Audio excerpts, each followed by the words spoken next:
Bom dia, pessoal. Estamos aí novamente, vamos continuar aqui com a lei de Gauss.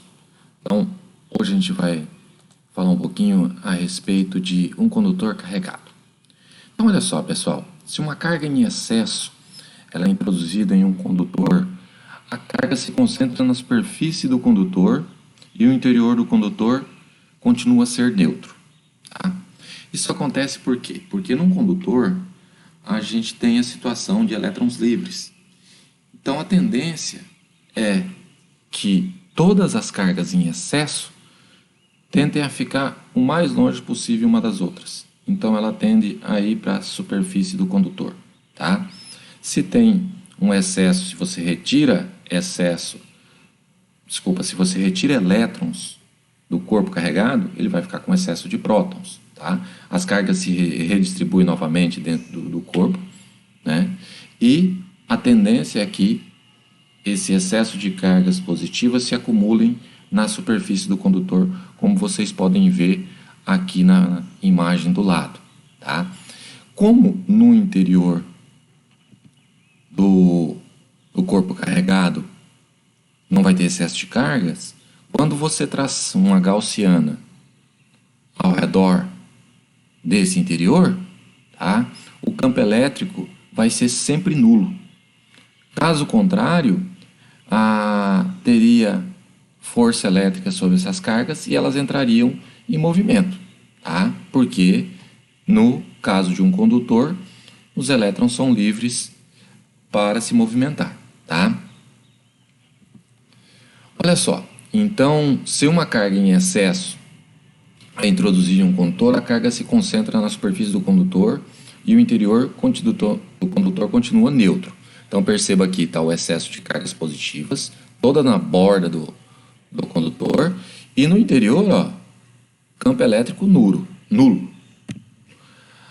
Agora, se tivesse um buraco no meio, da mesma forma, tá? Se você traçar uma superfície gaussiana, o excesso de carga vai estar todo na superfície externa do condutor e continua sendo neutro a parte central do condutor.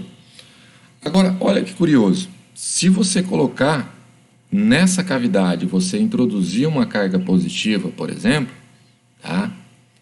Tentando forçar que ele fique carregado aqui no centro, essa carga positiva ela vai induzir cargas negativas ao redor para anular esse valor. E da mesma forma, o excesso de cargas positivas ainda vai ficar concentrada toda na superfície do condutor. Ou seja, o campo elétrico vai continuar sendo nulo aqui no centro desse condutor. Tá? E o que leva a essa condição? Né? Essa condição ela permite você criar certas blindagens eletrostáticas. Como que é feito isso? Isso é feito com a chamada gaiola de Faraday, tá? Que mostra uma figurazinha, um desenho meio de caricatura aqui do Faraday dentro de uma gaiola, no qual poderia disparar aqui elétricas e o Faraday aqui no interior da gaiola não sentiria nada, tá?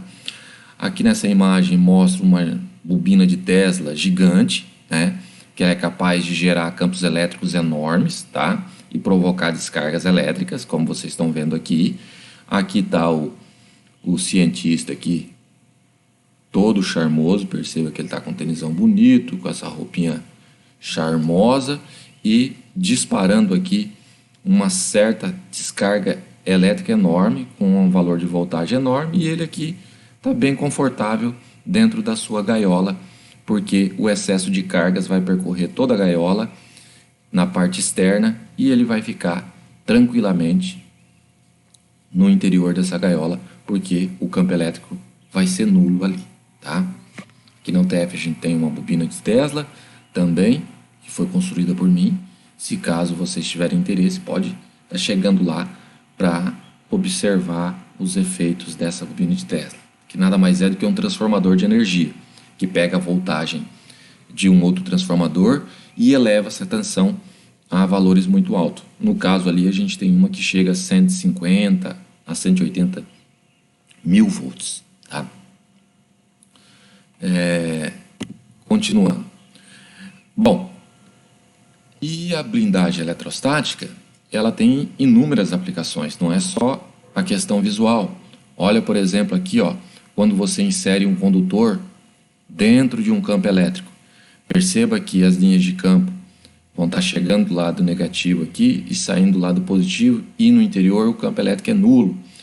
Então, ó, é utilizado muito esses elementos fechados como blindagem eletrostática, para você não ter descargas elétricas e queimar os dispositivos no interior dos aparelhos, como é o caso aqui da fonte, como é o caso aqui do gabinete do computador e desses fios que são utilizados para antenas. Ó.